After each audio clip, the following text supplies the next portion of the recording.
ओम शांति। आज के अव्यक्त महावाक्य हैं 18 मार्च 1981 के।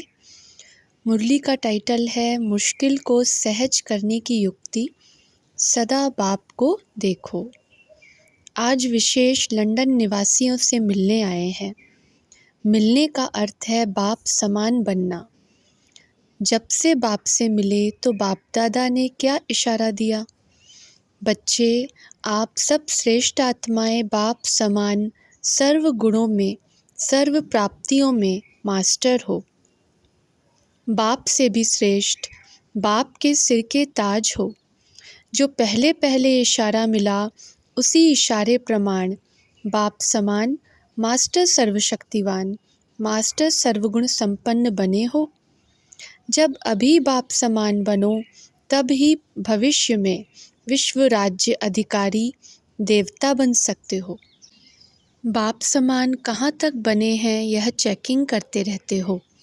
एक एक गुण, एक एक शक्ति को सामने रखते हुए अपने में चेक करो कि कितने परसेंट में गुण व शक्ति स्वरूप बने हैं। यह फॉलो करना तो सहज है ना। बाप दादा सामने एग्जाम्पल है।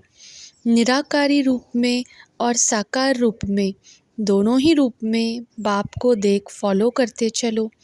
वैसे भी कहावत है, जैसा बाप वैसे बच्चे, और सन शोज फादर भी गाया हुआ है। बाप और बच्चे का संबंध ही है फॉलो फादर करने का। मुश्किल है नहीं, लेकिन बना लेते हो, क्योंकि अगर मुश्किल हो तो सदा ही मुश्किल लगना चाहिए। कोई को सहज लगता, कोई को मुश्किल लगता, यह क्यों? और कभी उसी को सहज लगता, कभी मुश्किल लगता, यह क्यों? इससे क्या सिद्ध होता है? चलने वाले की कोई कमज़ोरी है जो मुश्किल लगता है। बाप की महिमा है जो अभी तक भक्त भी गाते हैं। साथ साथ आप महान आत्माओं, पूज्य आत्माओं की भी वही महिमा है। याद है वह कौन सी महिमा है? कोई भी मुश्किल कार्य आत्माओं के ऊपर आते हैं तो किसके पास जाते हैं? या बाप के पास, या आप देवात्माओं के पास, जो औरों की भी मुश्किल को सहज करने वाले हैं। वह स्वयं मुश्किल अनुभव कैसे करेंगे? मुश्किल अनुभव करने के समय विशेष कौन सी बात बुद्धि में आती है जो मुश्किल बना देती है? बहुत अनुभवी होना। बाप को देखने के बजाय बातों को देखने लग जाते हो। बातों में जाने से फिर कई क्वेश्चन उत्पन्न हो जाते हैं। अगर बाप को देखो, जैसे बाप बिंदु है वैसे ही हर बात को बिंदु लगा दो। बातें हैं वृक्ष और बाप है बीज। आप विस्तार वाले वृक्ष को हाथ उठाने चाहते हो, इसलिए न बाप हाथ में आता न वृक्ष। बाप को भी किनारे कर देते हो और वृक्ष के विस्तार को भी अपनी बुद्धि में समा नहीं सकते हो। तो जो चाहना रखते हो वह न पूरी होने के कारण दिल शिकस्त हो जाते हो। दिल शिकस्त की मुख्य निशानी होगी बार बार किसी न किसी की, चाहे परिस्थिति की, चाहे व्यक्ति की, शिकायत ही करते रहेंगे। और जितनी शिकायतें करते उतना ही खुद आप पे ही फंसते जाते, क्योंकि यह विस्तार एक जाल बन जाता है। जितना ही फिर उससे निकलने की कोशिश करते हैं उतना फंसते जाते। या होगी बातें या होगा बाप। बातें सुनना और बातें सुनाना यह तो आधा कल्प किया। भक्ति मार्ग का भागवत या रामायण क्या है? कितनी लंबी बातें हैं। जब बातें थीं तो बाप नहीं था। अब भी जब बातों में जाते हो तो बाप को खो लेते हो। फिर कौन सा खेल करते हो? बच्चों ने उत्तर दिया, आँख मिचौनी का। तो बाप दादा कहते, तीसरे नेत्र को पट्टी बांधकर और ढूंढते हो। बाप बुलाता रहता और आप ढूंढते रहते। आखिर क्या होता? बाप स्वयं ही आकर स्वयं का साथ दिलाते। ऐसा खेल क्यों करते हो? क्योंकि बातों का विस्तार में रंग बिरंगी बातें होती हैं, वह अपनी तरफ आकर्षित कर लेती हैं। उससे किनारा हो जाए तो सदा सहज योगी हो जाए। लंदन निवासी तो मुश्किल का अनुभव नहीं करते हैं ना।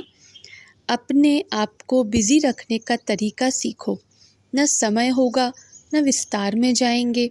जैसे जब कोई विशाल प्रोग्राम रखते हो और बहुत बिजी होते हो, उस समय कुछ भी होता रहे, आप उससे किनारे होते हो, सेवा की ही धुन में लगे हुए होते हो, खाने व सोने का भी ख्याल नहीं रहता। ऐसे विश्व कल्याणकारी आत्माएं सदा विशाल कार्य का प्लान इमर्ज रखो। इतना विशाल कार्य अपनी बुद्धि को दो जिससे फुर्सत ही नहीं हो।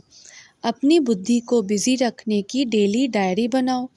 इससे सदा सहज योग का स्वतः अनुभव करेंगे। वर्णन करते हो सहज राजयोग, यह तो नहीं कहते हो कभी सहज योग कभी मुश्किल योग। तो जैसा नाम है उसी स्वरूप में सब बच्चों को बाप दादा देखने चाहते हैं। मास्टर सर्वशक्तिवान बनने के बाद भी मुश्किल अनुभव करेंगे तो सहज कब होगा? अब नहीं तो कब नहीं। इसके लिए आपस में प्रोग्राम बनाओ। बाप दादा की लंदन पार्टी से मुलाकात। एक एक रतन अति प्रिय और अमूल्य है, क्योंकि हर एक रतन की अपनी अपनी विशेषता है। सर्व की विशेषताओं द्वारा ही विश्व का कार्य संपन्न होना है। जैसे कोई स्थूल चीज़ भी बनाते हैं, उसमें अगर सब चीज़ें न डालो, साधारण मीठा या नमक भी न डालो, तो चाहे कितनी भी बढ़िया चीज़ बनाओ, लेकिन वह खाने योग्य नहीं बन सकती। तो ऐसे ही विश्व के इतने श्रेष्ठ कार्य के लिए हर एक रतन की आवश्यकता है। सबकी उंगली चाहिए। चित्र में भी सबकी उंगली दिखाते हैं ना, सिर्फ महारथियों की नहीं, सबकी उंगली से ही विश्व परिवर्तन का कार्य संपन्न होना है। सब अपनी अपनी रीति से महारथी हैं। बाप दादा भी अकेले कुछ नहीं कर सकते। बाप दादा बच्चों को आगे रखते हैं, निमित्त आत्माएं भी आप सबको आगे रखती हैं। तो सभी बहुत बहुत आवश्यक और श्रेष्ठ रतन हो। बाप दादा के स्वीकार किए हुए रतन हो। यादगार में तो दिखाते हैं, भगवान की पत्थर पर भी नज़र पड़ जाए तो पत्थर भी पारस बन जाता है। आप तो उनके स्वीकार किए हुए श्रेष्ठ रतन हो। अपने कार्य की श्रेष्ठता के मूल्य को जानो। शक्तियों का अपना गायन है और पांडवों का अपना। तो आप सब महान आत्माएं हो। महान आत्मा की निशानी क्या है? जो जितना महान होगा उतना निर्माण होगा। महान आत्माएं सदा अपने को ओबीडिएंट सर्वेंट ही अनुभव करती हैं। ऐसा ही ग्रुप है ना। शक्ति भवन की शक्तियों को तो अपना शक्ति स्वरूप स्वतः याद रहता होगा। स्थान से स्थिति भी याद आती है। शक्ति की विशेषता है माया जीत।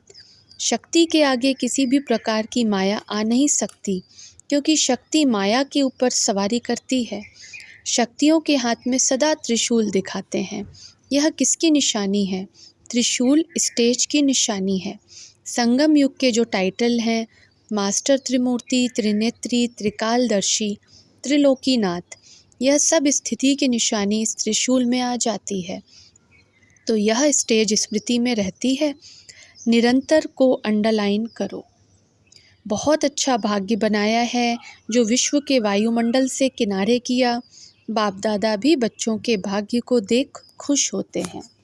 दूसरा पॉइंट, सदा अपने को पूज्य आत्माएं समझकर चलते हो। पूज्य आत्माएं अर्थात महान आत्माएं। महान बनने की विशेषता है सदा अपने को मेहमान समझ चलना। जो मेहमान समझकर चलता है वही महान पूज्य बन जाता है। क्यों? क्योंकि त्याग का भाग्य बन जाता है। मेहमान समझने से अपने देह रूपी मकान से भी निर्मोही हो जाते। मेहमान का अपना कुछ नहीं होता, सब कुछ होता भी है लेकिन अपनापन नहीं होता। सब कुछ होता भी है लेकिन अपना नहीं होता। कार्य में सब वस्तु लगाएंगे लेकिन अपनेपन का भाव नहीं होगा। इसलिए न्यारा भी और सर्व वस्तुओं को कार्य में लाने वाला प्यारा भी। ऐसे मेहमान समझने वाले प्रवृत्ति में रहते, सेवा के साधनों को अपनाते, सदा न्यारे और बाप के प्यारे रहते हैं। ऐसे महान होना, मेहमान समझते हो ना। आज यहाँ हैं, कल चलेंगे अपने घर, फिर आएंगे अपने राज्य में। यही धुन लगी है ना, इसलिए सदा देह से उपराम। जब देह से उपराम हो जाते हैं तो देह के संबंध और वैभवों से उपराम हुए ही पड़े हैं। यह उपराम अवस्था कितनी प्यारी है। अभी अभी कार्य में आए, अभी अभी उपराम। ऐसा अनुभव है ना। आपके जड़ चित्र पूज्य रूप में मंदिरों में रखते हैं, लेकिन भक्ति में भी संगम की उपराम स्टेज की परंपरा चली आती है। मंदिर लक्ष्मी नारायण का, लेकिन लक्ष्मी नारायण अपना समझेंगे? उपराम है ना। जड़चित्र जो पूज्य बनते हैं उन्हों में भी अपनापन नहीं, तो चैतन्य पूज्य आत्माएं, उनमें भी सदा मेहमान वृत्ति। जितनी मेहमान की वृत्ति रहेगी उतनी प्रवृत्ति श्रेष्ठ और स्टेज ऊंची रहेगी। लंदन निवासी नाम मात्र कहा जाता है, लेकिन हैं सब मेहमान। आज यहाँ हैं, कल वहाँ होंगे। आज और कल, दो शब्दों में सारा चक्कर स्मृति में आ जाता। ऐसी महान आत्माएं पूज्य होना। लंदन निवासियों का निश्चय और उमंग बहुत अच्छा है। कमज़ोर आत्माएं नहीं हैं। विघ्न आया और पार किया। बकरियां नहीं हैं, सब शेरनियां हैं। बकरीपन अर्थात मैं खत्म। शक्ति सेना का झंडा अच्छा बुलंद है। एक एक शक्ति सर्वशक्तिवान बाप को प्रत्यक्ष करने वाली है। जब शक्ति सेना मैदान में आ जाएगी तब जय जयकार होगी। पहले जय जयकार का नारा कहाँ बजेगा, लंदन में या अमेरिका में? बाप दादा सदा स्नेही बच्चों को अमृत वेले मुबारक देते हैं। वाह मेरे बच्चे वाह, यही गीत गाते हैं। गीत सुनने आता है। टीचर्स के साथ मुलाकात, यह लंदन की सेवा का श्रृंगार है। जैसे लंदन के म्यूज़ियम में रानी का श्रृंगार रखा है ना, वैसे बाप दादा के भी म्यूज़ियम में बाप दादा की सेवा के श्रृंगार हो। सदा महान और सदा निर्माण, यही विशेषता स्वयं को भी महान बनाती है और सेवा को भी महान बनाती है। संस्कार मिलाने में तो होशियार होना। जैसे स्थूल में अगर किसको हाथ पांव चलाने नहीं आते तो दूसरे साथी क्या करते, हाथ में हाथ मिलाकर साथ दे करके उनको सिखा देते हैं। तो आप भी क्या करती हो, आगे बढ़ सहयोगी बन। सहयोग का हाथ दे, संस्कार मिलाने की डांस सिखाती हो ना। इसमें तो नंबर 1 होना। इसी विशेषता के आधार पर जो सबसे ज़्यादा संस्कार मिलाने की डांस करता, बाप का सहयोगी बनता, वही फर्स्ट जन्म में श्री कृष्ण के साथ हाथ मिलाकर डांस करेगा। डांस करनी है ना, संस्कारों की रास मिलाने का सबसे सहज तरीका है।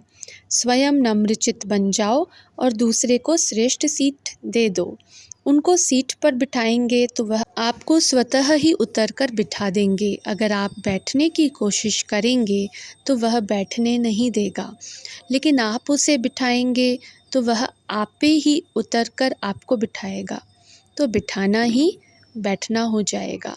पहले पहले का पाठ पक्का हो, फिर संस्कार सहज ही मिल जाएंगे। सीट भी मिल जाएगी, रास भी हो जाएगी और भविष्य में भी रास करने का चांस मिल जाएगा। तो कितनी सहज बात है। लंदन का सच्चा सेवाधारी ग्रुप है। सेवाधारी शब्द ही बहुत मीठा है। टीचर शब्द अच्छा लगता है या सेवाधारी? बाप भी अपने को ओबीडिएंट सर्वेंट कहते हैं। सर्वेंट कहने से ताजधारी स्वतः बन जाएंगे। तो चतुर बनने का यह तरीका है। मेहनत भी नहीं, प्राप्ति भी ज़्यादा। तो चतुर सुजान बाप के चतुर सुजान बच्चे बनो। फ्रांस से मुलाकात, याद की यात्रा में सदा चलते हुए हर कदम में पद्मों की कमाई जमा करते हो। हर कदम में पद्मों की कमाई जमा करने वाले कितने मालामाल होंगे। ऐसी संपन्न आत्मा अपने को अनुभव करते हो। अखुट खजाना मिल गया है। खजाने की चाबी मिल गई है ना। चाबी लगानी आती है? कभी चाबी लगाते लगाते अटक तो नहीं जाती है? बहुत सहज चाबी है। मैं अधिकारी हूँ। अधिकारीपन की स्मृति ही खजानों की चाबी है। यह चाबी लगाने आती है। इस चाबी से जो खजाना जितना भी चाहिए ले सकते हो। सुख चाहिए, शांति चाहिए, प्रेम चाहिए, सब कुछ मिल सकता है।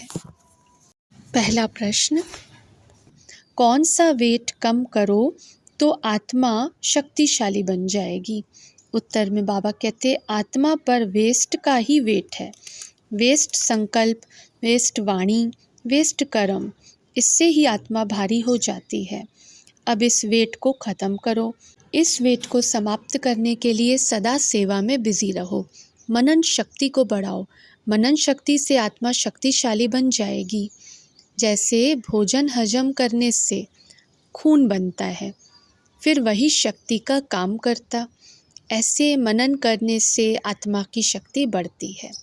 दूसरा प्रश्न, कौन सा मंत्र भक्ति में बहुत ही प्रसिद्ध है, जिसकी स्मृति में रहो तो खुशी के झूले में झूलते रहेंगे? उत्तर में बाबा कहते भक्ति में हम सो सोहम का मंत्र बहुत प्रसिद्ध है। अभी आप बच्चे हम सोकर आज प्रैक्टिकल में अनुभव कर रहे हो। यह मंत्र हमारे लिए है। हम ब्राह्मण बने हैं, यह अभी पता चला। अब देवताओं के चित्र देखकर बुद्धि में आता यह हमारे ही चित्र हैं। यही वंडर है। इसी स्मृति में रहो तो खुशी के झूले में झूलते रहेंगे। ओम शांति।